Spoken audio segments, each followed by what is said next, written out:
ખેડા જિલ્લાના કટલાલ પંથકમાં ચકચારી દારૂકાંડનો મુખ્ય આરોપી પિન્ટુ ઉર્ફે પ્રતિક ડાભી જેલમાંથી બહાર આવતા ફરી વિવાદમાં સપડાયો છે।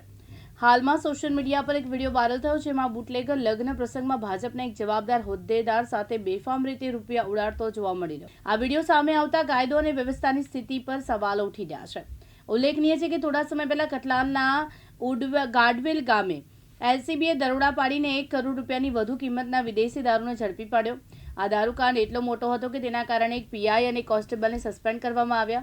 આ 2 કોન્સ્ટેબલની જિલ્લા પોલીસ બહાર બદલી કરી દેવામાં આવી છે। આ કેસના મુખ્ય આરોપી પિન્ટુ ડાભીએ અગાઉ પોલીસ જાપ્તામાંથી ફરાર થઈને પોલીસની કામગીરી પર લાંછન લગાડ્યું હતું, જેની બાદમાં કપડવંજથી ધરપકડ કરાઈ। વાયરલ વિડીયોમાં પિન્ટુ ડાભીને સાથે કટલાલ તાલુકા પંચાયતના કારોબારી અધ્યક્ષ શ્રવણ ડાભી પણ જોવા મળી રહ્યા છે। શ્રવણ ડાભી અગાઉ જમીન પચાવી પાડવાના વિવાદમાં પણ આવી ચૂક્યા છે। સત્તાધારી પક્ષના હોદ્દેદારો જ્યારે આવા ગંભીર ગુનાના આરોપી સાથે જાહેરમાં રૂપિયા ઉડાડતા દેખાય ત્યારે પક્ષની છબી ખરડાઈ રહી છે તેવી ચર્ચાએ જોર પકડ્યું છે। તૃષાલ પંડ્યા, દિવ્યાંગ ન્યૂઝ, નડિયાદ।